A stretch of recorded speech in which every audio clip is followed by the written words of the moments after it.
Welcome back to Pivot Points. I'm your host, Dave Allen, founder of Brand Pie, the brand consultancy working with businesses to deliver impact at pivotal moments in their journey. Delighted to have you here today, Jon. Just to help our guests understand a little bit about your background, could you just give yourself an introduction and just talk a little bit about yourself and your background? Yeah, thank you for having me. My background, I guess probably the thing that is kind of most different that I did early on is, I kind of grew up in Connecticut. I grew up in an Italian family in Connecticut, so family very important to me.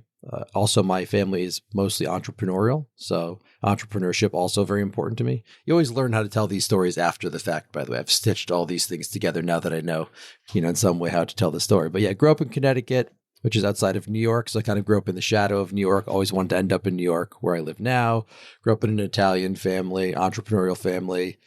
I ended up kind of studying in New England and then went to China for 6 years, which is quite rare. Most people have not done that, have not lived there, learned to speak Chinese, lived in Shanghai, traveled all over the country, traveled all over Asia, then came back to New York, started working in the trends world. In China, I'd worked in a credit card business, which was all about analytics, and came back to New York, started working in the trends business, ultimately went to GE, started in B2B marketing, went to LinkedIn, continued in B2B marketing.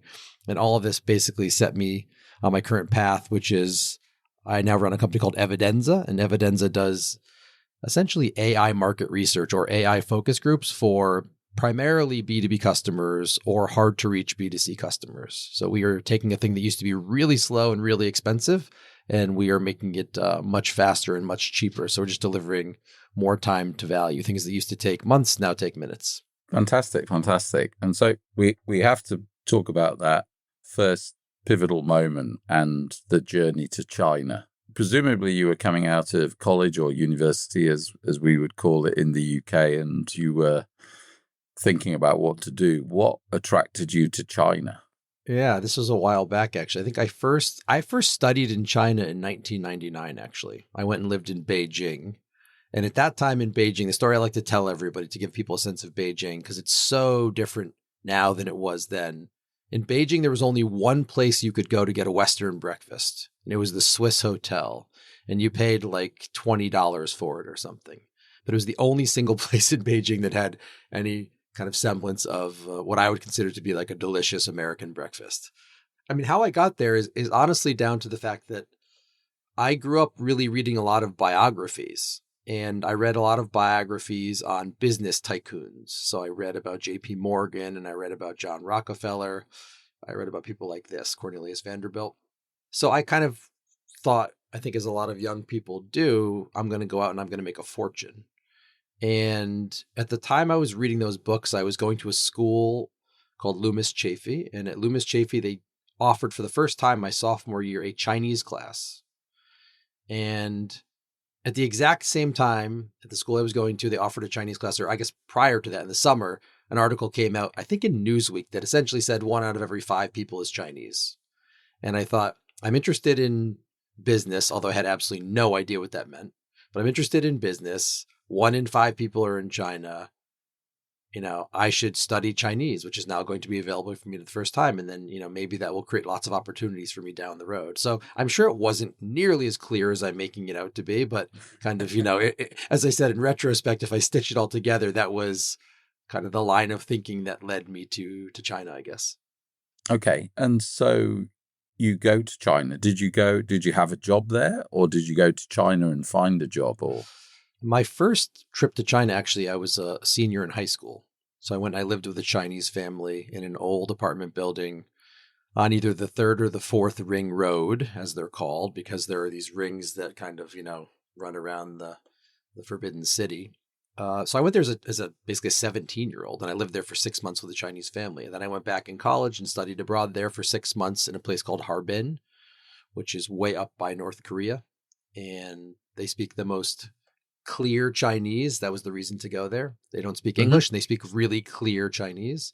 And then ultimately, I went to a program called Hopkins Nanjing, which is this joint program between Johns Hopkins and Nanjing University. And it was 50 basically international students, but mostly American, and then 50 Chinese students. And the idea was you would live together and you'd get a better understanding culturally of each other. And then this would be the kind of program that would produce leaders either on the Chinese side or on the American side or the international side. A number of the people in that program have gone on to do big things, either in the United States, covering a lot of the kind of Sino-US relations, and on the Chinese side, one of the gentleman there is now kind of a CCP mouthpiece. So it's kind of funny to look at some of these people in the press now, and see what's happening. But that was just like I just did a lot of studying, and then I ultimately came back and when I was in China, I found a job with a company. It was funded by Americans, and they were trying to create essentially the American Express of China.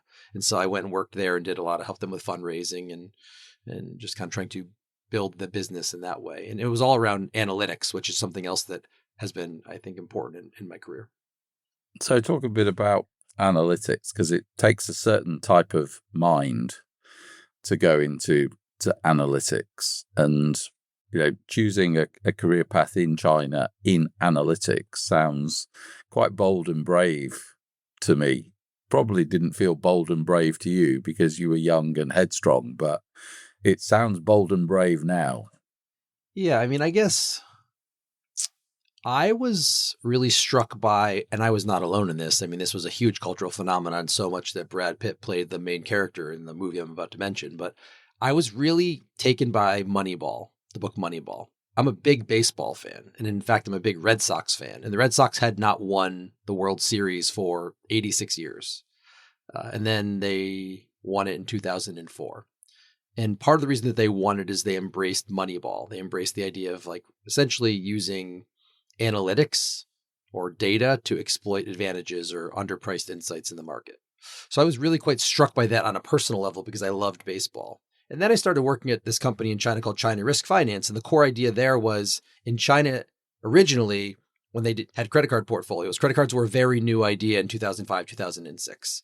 So the only thing they really cared about was the Chinese banks cared about who has the biggest credit card portfolio.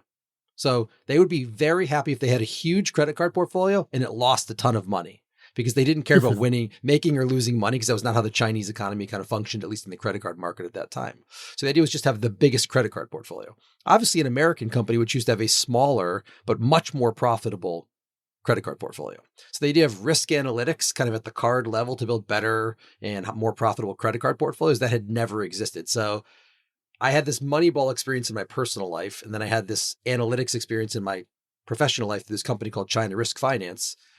And I think it's just always stayed with me that, you have to do, so it's kind of like two ideas in this almost. There's one, you have to find these huge like paradigm shifts. And China, I would say, was a paradigm shift. And in some sense, we're seeing a lot of that right now as you think about what's going on with Trump and tariffs. China is a paradigm shift itself.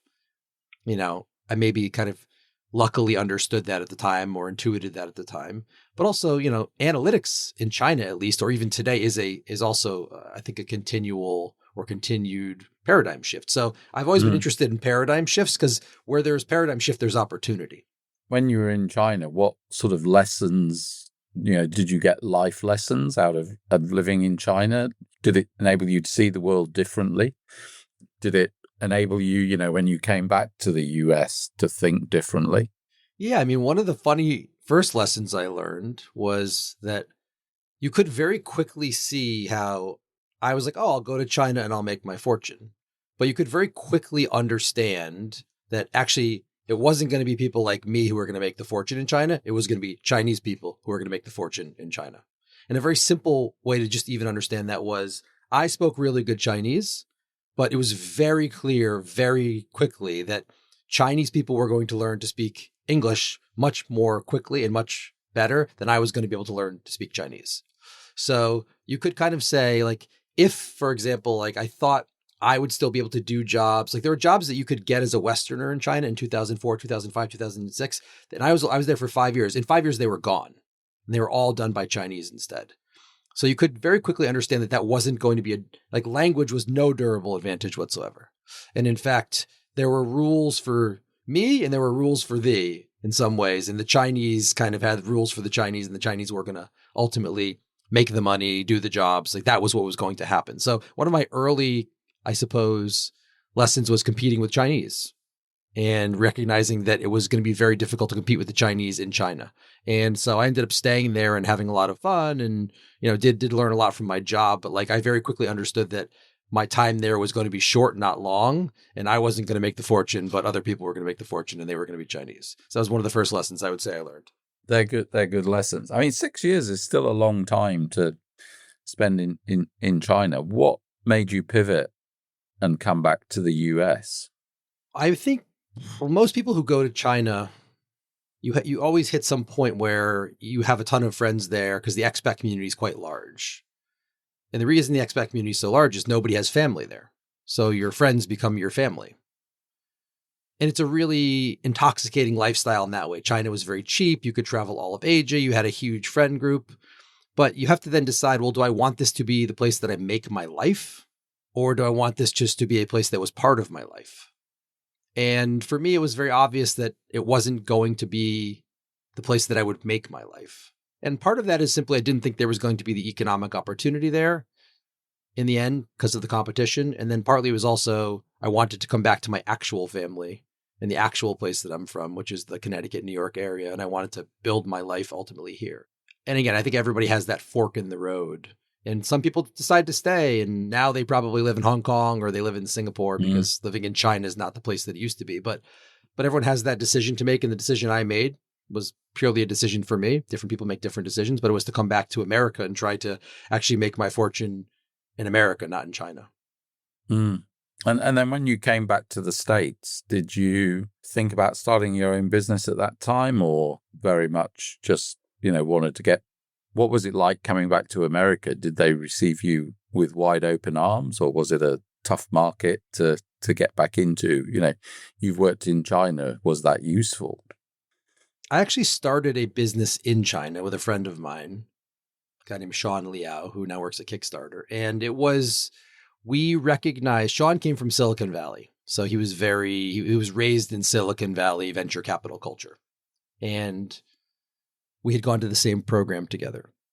And Web 2.0 became a thing. If you remember Web 2.0, It was a very big trend. Yeah. So we started a company called NeoCha, which in Chinese is a combination of English and Chinese. Neo, or Greek, I guess, neo meaning new and cha meaning tea. And it was new tea. And the idea was going to be effectively like a MySpace for creative culture in China. And it ended up becoming a standalone business, and it was more kind of a creative agency. So I had started a business in China, but it didn't.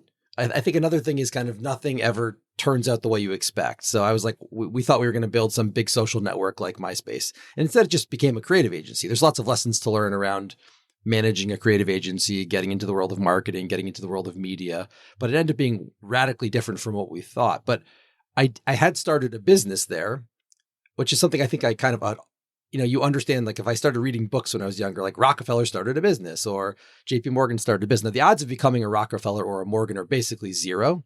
So I think I definitely overestimated my odds, probably still do. But I had started a business there, and that's kind of was my shift from just kind of the credit card world into the more marketing world, which is where I am today. But that's kind of, another thing I think is quite important is opportunity. And I'll connect this to your point about how is my return to the United States. Well, coming back to the US was hard because your network is not in the United States. Your network is in China. Your professional network. I still had like lots of friends and family here. Obviously, people I'd gone to college and high school with, and my family, right? But the reality is your business network is in a different place than your social network. But through the work we had done in China, we had found this group called PSFK who did trends work, and we had done some China trends for them. And so I got an introduction through Sean to a guy named Piers, and I ended up joining PSFK.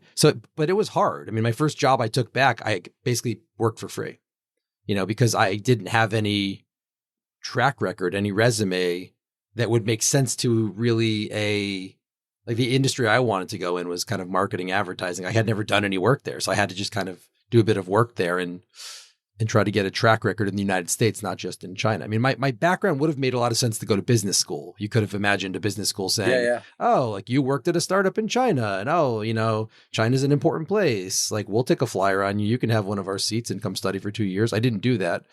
And though we had done a lot of work kind of as a creative agency, I was doing it half of my time. I was working on Neocha half the time, and then this other company, China Risk Finance. So I was never able to fully devote myself to marketing, to media, to that kind of world. So it was a tough transition back, to be honest. You have to basically build your resume. You have to build your network in the United States. And I'm guessing that sort of personal relationships versus expertise, personal relationships still win out.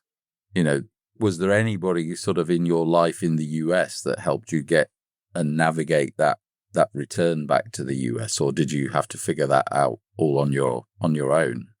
Yeah, I was kind of starting this thought, so I'm glad you bring me back to this thought. The funny, I guess, way to think about this is how global an idea this is. There's a very famous concept in Chinese called guanxi, and guanxi means relationships. And the Chinese economy runs on relationships still. As an Italian, I grew up idolizing The Godfather. Obviously, there are many parts of The Godfather that should not be idolized, but you recognize your family in that story. But that's also a story about relationships, family. And my first job back came through my friend Sean. He said, I'll introduce you to Piers, and then Piers hired me. My second job at GE was through a friend of mine from college, Ben Goldhirsch, who introduced me to GE, and I was lucky enough to get a job at GE and work there for a couple of years. My transition from GE to LinkedIn was a little bit less so. It was not a guy that I knew super well, but a guy named Ryan Michaelis, who I had developed a relationship through. He was the LinkedIn salesperson and he was selling to GE, and I developed a relationship. That's how I got to LinkedIn. LinkedIn actually, as a network, is all about relationships. Like, that is the primary thing that they do, is they have all of your professional relationships. So it is in some ways the digital Rolodex. So, relationships matter to everything that we do. It doesn't really matter that the world has become more digital and you can reach out to anybody. It's still a lot about relationships, and it's as much about weak relationships as it is about strong relationships. But you're right.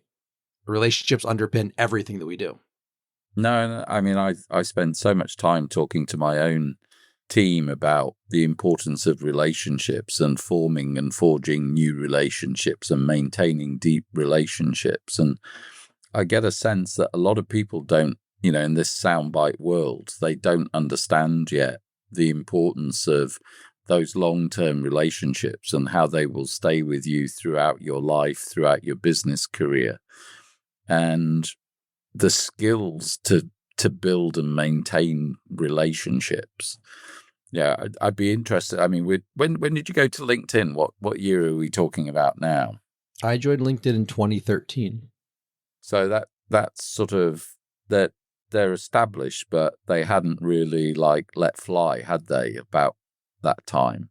I was the 4,000th employee, and I remember thinking, "Oh my God, I'm so late," because they had already IPO'd 2 years earlier, and I was employee number 4,000. By the time I left 10 years later, 10 and a half years later, it was 25,000 people. So it's always hard to, you can't really appreciate how much growth is in front of you sometimes, even though there was a ton of growth in front of me.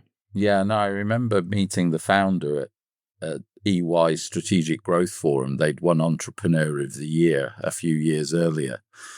And he was the most mild-mannered, unassuming, humble at that event. I don't know whether he was like that inside LinkedIn, but you must have sort of experienced quite a dramatic change. You're talking about 600% growth or something like that over 10 years.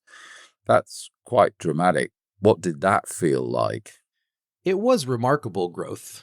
It was essentially like, if there was Web 2.0, then this was probably part of Web 2.0, but felt more like Web 3.0, if that makes sense. So it was yet another enormous paradigm shift. Like, the world had gone from kind of like Web 2.0 to maybe kind of social and mobile together as two trends that had a lot of runway. Obviously, you see that most obviously through Facebook, but the LinkedIn is effectively in some ways the smaller B2B Facebook. So there was an enormous amount of growth, and growth usually means opportunity.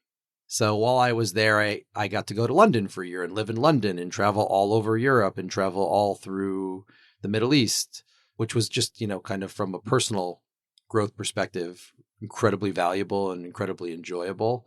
And then, of course, from a professional perspective, obviously going to all those places and doing business was very interesting, and everybody wanted to meet with us, and everybody would take your email and everyone would take your call because LinkedIn was such a fast and strong growing brand and well-known brand, famous brand. So yeah, there was an enormous amount of opportunity there. And, and because growth means opportunity, lots of things get funded, and you can have a little bit crazier ideas that will also get funded too. So there's just more of a risk appetite. It's also a technology company, and technology companies move fast and generally have a bit more of a risk appetite around, especially software products that are easy to build and easy to deprecate. So yeah, there was a ton of opportunity there because it was yet another one of these paradigm shifts. I think it's very important to think about the paradigms and to surf the paradigms. I feel that's something that I've either been lucky or good, or some combination of lucky and good at doing. No, I mean, it sounds consistent to me that, you make a big decision to go to China at the time when China is starting to boom and going through a fast growth period. You come back to the US, join LinkedIn at a time when LinkedIn is about to boom and really take over the professional relationship marketplace.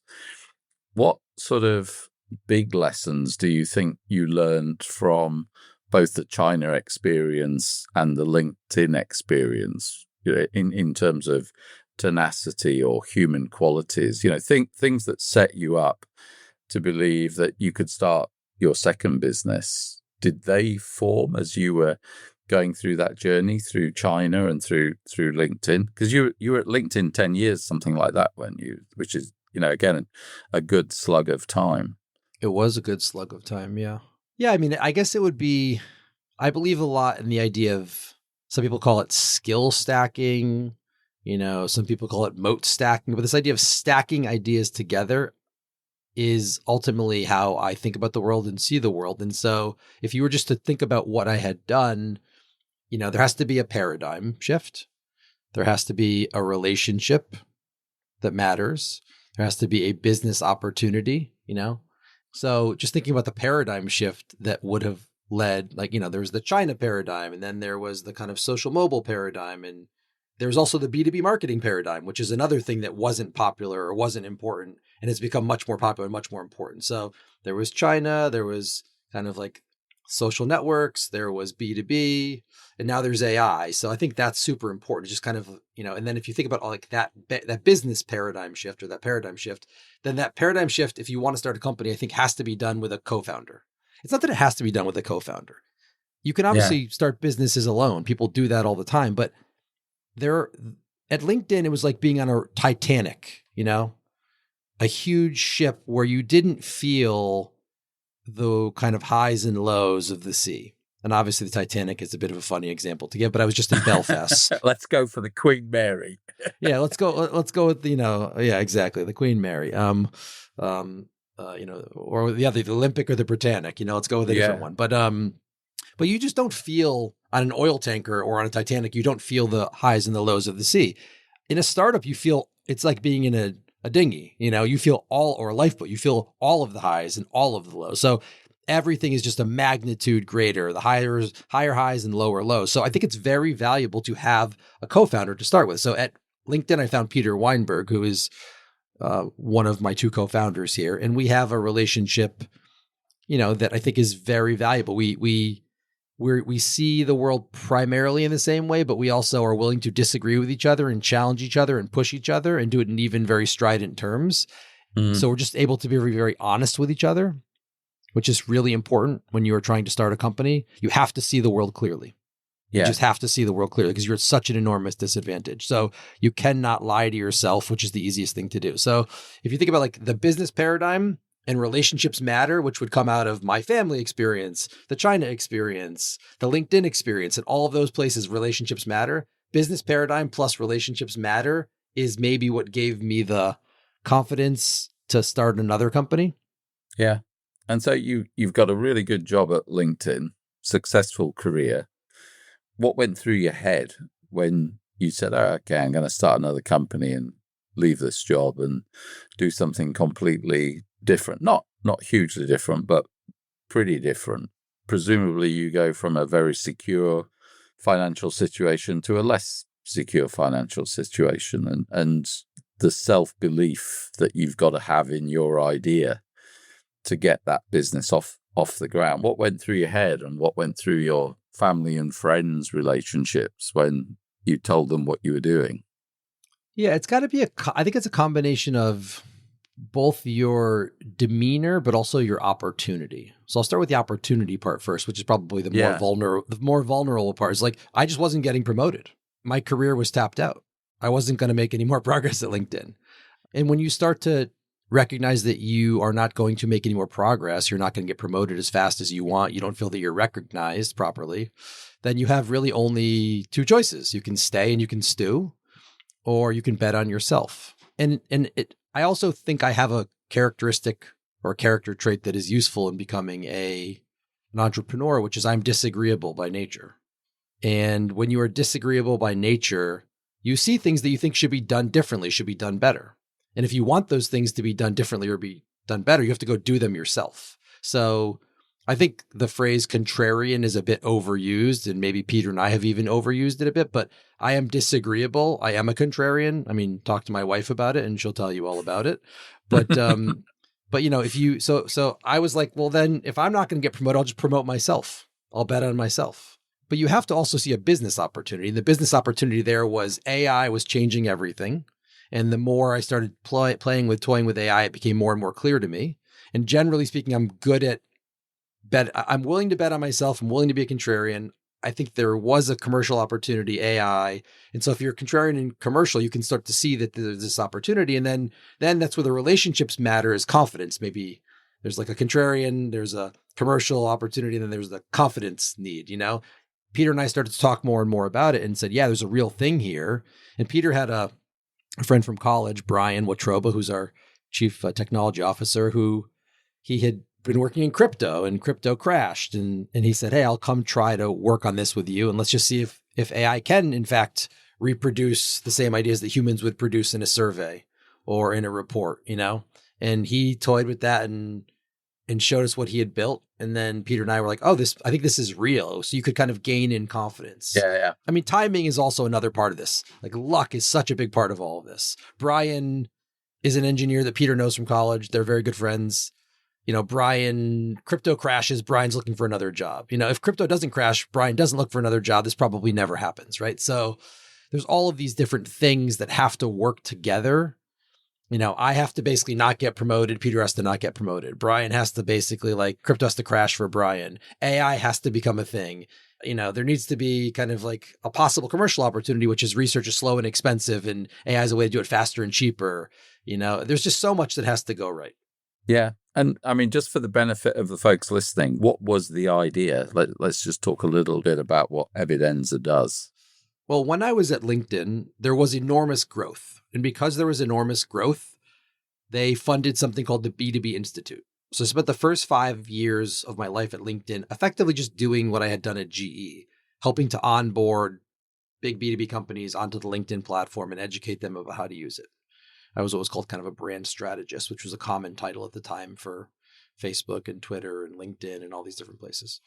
And then halfway through, I became obsessed with another idea, which was marketing science and Byron Sharp and Jenny Romaniuk and how brands grow. And reading that book changed my life, like reading Moneyball changed my life. Mm-hmm. And to me, that was yet another place where I was like, well, this is obviously the future of marketing.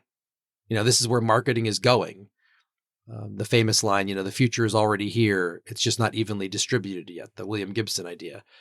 And so it felt to me like this idea of marketing science and how brands grow, it was only really being practiced in places like Unilever and P&G and Diageo, not being practiced in places like GE or Siemens or Bank of America. And LinkedIn had to figure out how it was going to grow and how it was going to win more B2B customers and get them to spend more money on advertising. So we set up this thing called the B2B Institute, which would take all these core ideas called kind of the laws of growth that were very well established empirically in B2C. And we would just do that in B2B. And that ended up being a huge idea. And LinkedIn made a pretty big bet on it. And so we had 5 years of growth just there where we were able to go talk to almost all of the big B2B companies in the world and usually talk to their most senior people. And in some ways, kind of evangelize this idea of, empirical marketing and how brands grow. And, that became a huge opportunity. But the key constraint in that opportunity was we would do this specific type of research called category entry point analysis. And it was slow and it was expensive. It's a wonderful methodology, but it was very slow and it was very expensive. So you really couldn't scale it in any meaningful way. We could do like 12 brands at a time, and it could only be the United States, and it was expensive to get the sample, and it took a long time to do the research. So there's these constraints so you have this idea where like people love the work, but you can't scale it. So how do you break that constraint? Well, the way to break that constraint, it turns out, is AI.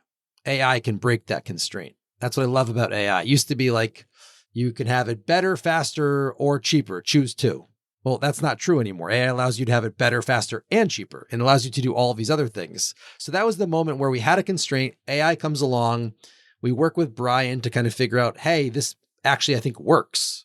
You can essentially simulate synthetic opinion and it matches human opinion. And if that's true, if you get the same insights from synthetic consumers or buyers that you can get from human buyers, well, oh my God, there's so much that can be done around core marketing strategy, segmentation, targeting, and positioning. There's so much that can be done around pure play market research, assessing messaging, understanding the buying committee, judging creative quality, building media plans. I mean, there's so much that can be done. So, it's always kind of, if you can break constraints, you can create opportunity, I guess. Yeah. And how have you got the idea off the ground? What did you do to get the idea off the ground and get the company out there? Well, we were very lucky that at LinkedIn, we had spent 5 years traveling the world, building relationships, coming back to relationships with many of the key B2B marketing leaders globally. So when we decided to leave LinkedIn, we were able to call many of those people because we had built relationships with them. And we had built not sales relationships, but consulting relationships with them where they trusted us for our ideas and our honesty. Like we would tell them what the right answer was, not just what the LinkedIn answer was. So it was important to be honest with them, and we had been honest with them, and they had learned to trust us. And so many of them, probably 5 or 7 at the start said, whatever you're doing next, we want to be involved. So we were able to start the company doing consulting with some key customers we'd built relationships with. We had 5 or 7 customers on day one, which we were very grateful for. And that gave you revenue right out the gate. That's exactly right. And have you had to bring in outside funders to help you scale it, or are you scaling it off your own revenue growth? Because we had revenue from day one, and AI allows you to do things with a small team that weren't previously possible, we haven't had to take any money. We've gone from basically like 5 customers to probably 100 customers. And we've gone from 0 money to millions in revenue. And we have done it with high margins and a lean team. And so this is a way, again, that I believe AI is changing everything. You used to need 10 engineers. Now you can do it with 1 engineer. You used to need, 10 marketing people. Now you can do it with 1 marketing person. And there's other ways, of course, that AI changes things organizationally. But you hear a lot about this 10X idea in the technology world. And I do believe that there are 10X engineers, and I do believe that AI makes it more likely that you can be a 10X marketer or a 10X salesperson or a 10X operations person or a 10X engineer. So we have scaled much more quickly and much more efficiently than probably would have been possible 3 years ago. And I don't think that's a unique story, by the way. There are many other companies that are doing a similar thing to us in different industries, obviously, but same thing. And that sort of speed of growth, does it give you any stresses and strains? How have you managed to grow at pace? Any sort of thoughts on that? It does. It stresses me every day. It stresses me all the time. I know that feeling. It's very hard to understand how to staff when you're growing quickly. Are we hiring too many people too quickly? Are we hiring too few people too slowly? Like you just can never really quite find the calibration. And it means that we've just had to work very long hours and make many mistakes. The beauty of AI is it allows you to correct mistakes. So if I wrote a survey previously and I fielded the survey and I made some mistake in the screeners, and so we got the wrong sample, or I didn't ask a question in the right way, and so we got the wrong answer. Well, there would be no way to correct that problem other than to go and, kind of like basically fix the sample, which is expensive, or ask another question, which is expensive and slow, obviously, because that wouldn't happen right away. It would be an expensive mistake and it would take me probably a month to fix. you had these kind of very serious constraints and risks in the old way of doing market research. Where is it now? If that happens, I can just regenerate the question, or I can just regenerate the sample. And so something that used to take a month to fix now takes minutes to fix. So we often talk about like the idea of survey remorse and survey fatigue. So the survey remorse side is the marketer writes the survey, asks the wrong question. They get the results back like, oh shit, I asked the wrong question. This is not useful to my team. I wasted all this money. So I have remorse around how I wrote the survey. And on the obviously respondent side, it's very slow and expensive to recruit these samples. And they often just kind of very quickly go through, say, C. There's all these problems with survey fatigue where the respondents get tired. They're not going to answer 30 questions. Well, in AI, that's not a thing anymore because it's the robots, and the robots answer question 1 with as much attention to detail as they do question 30. And they'll answer the questions at 3 a.m. or 3 p.m. And so again, this is where AI kills these constraints, which creates a really exciting opportunity around basically not even doing better market research, doing different market research. And, that's super exciting. And what about the sort of academic world? How have they reacted to synthetic market research or the traditional market research companies? You must have rattled their cages a tad. Well, I mean, you can imagine how the traditional market research companies react. There was some paper that came out, I think through ARF, I don't know, 6 or 12 months ago saying like, synthetic research won't be ready for 18 months. And of course that makes a lot of sense. It's kind of like when Disney was trying to protect its core business while moving to kind of streaming, they were managing that process as gracefully and as slowly as possible because they don't want to cannibalize the core business as they move into their new business. And the market research companies, the traditional ones, I believe are all doing the same thing. It's like, well, it's only 18 months away. Don't pay attention to it for 18 months because they need to buy time to kind of build a new business while they're cannibalizing their old business. But the truth is they probably won't do that because it's just if we can learn anything from kind of business history, it's that people don't acknowledge the disruption until it's too late. And that's why disruption happens so many times. That's why small companies can compete with big companies because small companies are faster and they're generally counter-positioned and willing to kind of pursue an opportunity that a big company won't for a variety of financial reasons or risk reasons.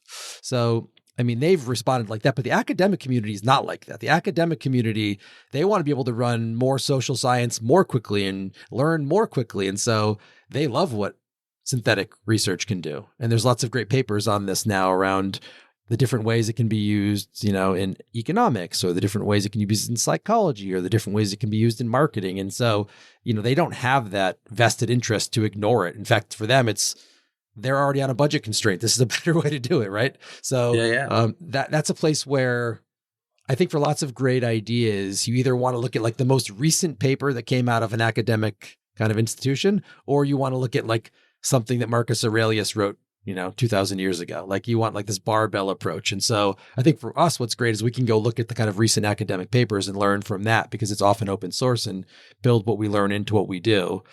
So the academics, I think, have really loved it and have been great partners in many cases. Yeah. No, I mean, it's fantastic initiative. And as you know, we've used it and worked with you, and we find it a highly creative tool. You can really do market research at speed, and that idea that you get the wrong question and you can get the right question the next day and you don't have to go into the field and you get that alignment. Absolutely brilliant. So what's next for Evidenza? What do you see yourselves sort of scaling it, or have you got your next paradigm shift already lined up? I think this is the paradigm shift for the foreseeable future. Good. I mean, there's an idea that I love called Amara's Law, which is we overestimate what will happen in the short term and we underestimate what will happen in the long term. And like, there's so much hype around AI, but the reality is that I believe AI has a lot of runway. I mean, you're talking about something like electricity, or you're talking about something like the transistor in computers, And so you're talking about a long march here. So we're just going to continue to focus on what we do. We're going to build better marketing tools, primarily research and strategy tools. We're going to make market research faster, cheaper, better, more compliant, more iterative, more creative, because there's so much possibility. Like whenever new technologies come out, people tend to just copy the old technology. So like the best example, the most famous example that will make sense to most of the people on this call or listening will be, When the world went from radio to TV, the first TV people were just reading off of a sheet of paper like it was radio again. And then we realized there's so much creative possibility and potential in TV. And now you make these immersive series that are totally different and totally unique and totally fun because they recognize there are these emergent strengths which we hadn't even considered in the TV medium. Well, the same thing is true of AI, obviously. Like we're now kind of still doing market research the old way, but every day we learn something new about how to use AI to do market research or do strategy. And so this idea of like speed is a competitive advantage, iteration is a competitive advantage, removing survey remorse, removing survey fatigue, being able to simulate the research and the segmentation, targeting, the positioning and the creative, the distribution, being able to simulate different versions of that and figure out what the exact right mix is. Because there's a lot of like media mix modeling, and we think a lot about message mix modeling or strategy mix modeling, where you're going to run a bunch of different simulations and then you'll look at the 100 simulations and say, this was the winner, and then go run that marketing plan. So this idea that we just do market research once, like, no, we'll do it 100 times and choose the best version for you. Or we'll do segmentation 100 times and choose the best version for you, or positioning or creative or just like any of these things. It's a totally different world. We're only starting to understand what's possible, but it's just more of that. It's focusing on our core customer who tends to be a B2B marketer who needs evidence. That's why the name of the company is Evidenza, because Evidenza means evidence in Italian. So like we want to give B2B marketers the Evidenza. They need to make decisions big or small. So it could be around your segmentation, which are my key segments and what's their financial value and how do I prioritize them? It could be big decisions like that, segmentation, targeting, positioning, or market research. It could be small decisions like what should I name my after party? Should it be data after dark or should it be supply chain and champagne? So that's kind of what we have to figure out is just how do we find better, smarter, different ways of doing all this stuff to help core marketing strategy, core market research. Yeah, I mean, there's a whole new world going to develop. It's really clear where the creativity of human beings powered by this technology is just going to be amazing. And, delighted that you're taking on the market research industry. I'm a very creative marketeer, but I've never been a huge fan of the market research industry. It always felt like it stifle creativity, yet working with you guys, it feels like you can be highly creative and it fuels creativity. It's a very different mindset. I love what you were just saying there, Jon. Yeah, well, it is about, I love the point about, well, number one, they often say you should try to go after low NPS, high fragmentation markets when you're building a business. Yeah. And what that means in really simple terms is like low NPS means people don't like the product. That's why it has a low net promoter score. And so you have like nobody likes the product and there's no dominant player in it, right? Which is the high fragmentation point. Well, that's a great place to go and try to build a business, number one. And then number two, when building that business, especially in the world of AI, like rethink all of the things that make it low NPS. And so to your point, you can ask a whole series of questions you would never ask before. Creative questions, fun questions, different questions, and you ought to kind of take that pioneering, swashbuckling approach to the entire, it's not just market research, it's rethink your marketing strategy. It's rethink your creative, rethink your creative test. Like to your point, like everything's going to be rewired to be AI first. I mean, it sounds cliche. I get it. It sounds overhyped. I get it. But I think it's possible that AI is actually underhyped, not overhyped, despite how hyped it is. Again, like we'll have to figure out whether that's true or not, but it is a reimagination of everything, which is really it should be quite exciting for everybody because it's going to introduce a whole lot of chaos, but the chaos would be better thought of as like creative destruction, right? Like there's going to be destruction and from that will emerge creativity and a kind of a rewiring of almost in some sense, not just marketing, but more broadly the economies. And is that where you think the humans play in that creative space, that using the technology to be more creative? Yeah, humans, this is kind of the existential question of AI is what can humans uniquely do? What do humans uniquely do that cannot be replicated by AI? Because most things that can be replicated by AI are going to be done more quickly, more scalably, more reliably than what a human can do. We already see that in lots of different places. So AI is already, like, just think about jobs for a second. A job is a bundle of different tasks, a bundle of different kind of, tasks. And so the AI can do certain tasks already better. Like the first job that probably got automated, frankly, is copywriting. That's what Sam Altman would say, that the first thing that OpenAI basically kind of made redundant was copywriting. But there's lots of other things that AI doesn't do. AI doesn't kind of go to your meetings and talk, though you can see the sparks of that starting to happen. AI still doesn't really do a great job putting together like an entire strategy. AI doesn't do a great job, kind of, I guess, marketing to your boss or like playing politics. It doesn't do a great job kind of taking your customers out to dinner. There's all these things it doesn't quite do yet, right? And so it will do some of those things, other things the humans will do. But like, this is the big question, is what will AI do? What will humans do? How will it work together? But, you can think about digital books just made, actually, even though like the world is more digital now, we sell more paper books than we ever have before. You can think about the fact that like, the economy 200 years ago was all agricultural and now it's all industrial. So we have this amazing turnover in our economy, and yet we have a bigger, richer, more diverse economy with more jobs than ever. You could think about the fact that there were ATMs. An ATM is basically like an AI replacement for a bank teller. But actually, because there are now more bank branches, there are more bank tellers. They just do different things. They do higher value tasks, not lower value tasks. So, there are all different ways to think about this. There's going to be change, transformation, pain, dislocation, whatever you want to call it. But my sense is we have been through these kinds of things before and we will come out the other side better. But it's hard to know. You kind of like, I've said this before, but what you're going to lose from AI. It's not yet clear what you're going to gain from AI. And that's where there's lots of trepidation, which I totally understand.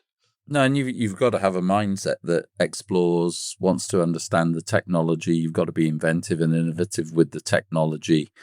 If you go into it with fear, you're not going into it with the right mindset. And, clearly from this conversation, you've gone into it with a great deal of enthusiasm and excitement. And you can see that's now translating into invention and innovation, and you're learning new things every day, I bet.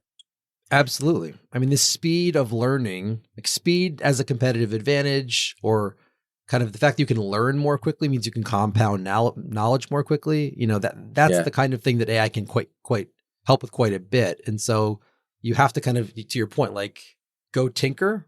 Like, I think that's the right way to do AI. Like there's an idea from Nassim Taleb, which is tinker versus theory.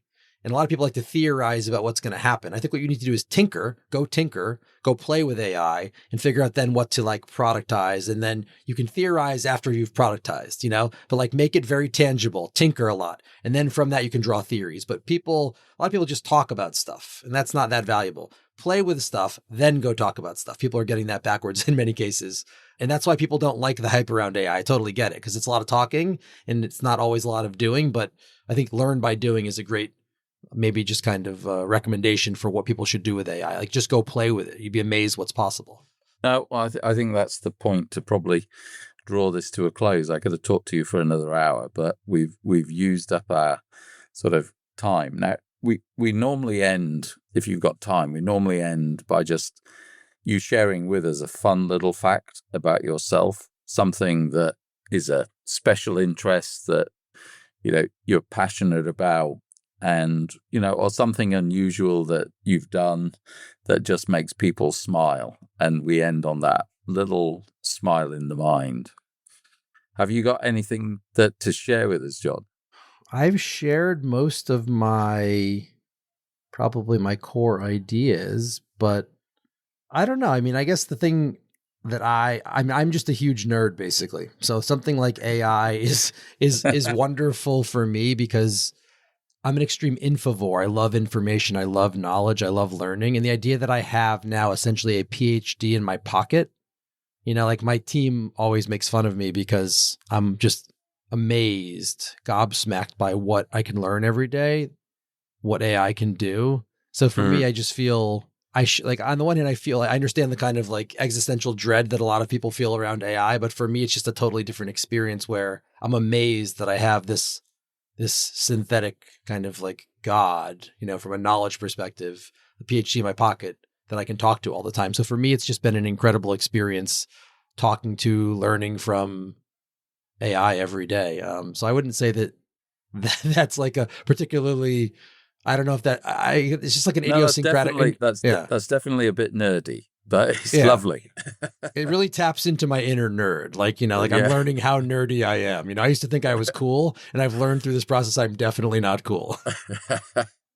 Well, it's been fantastic talking to you, and thank you for sharing all of that. I'm sure everybody's going to love listening to that, and wish you well for the rest of your day, Jon. Thank you. All right, thank you. Appreciate it. Thank you so much for listening to this episode of Pivot Points. If you enjoyed this episode, you can find more fascinating conversations with industry leaders in our previous episodes. You'll find us wherever you get your podcasts. And if you want to know more about Brand Pi and how we deliver impact in the pivotal moments that matter to you, head over to brandpi.com. Thank you for listening, and we'll see you next time.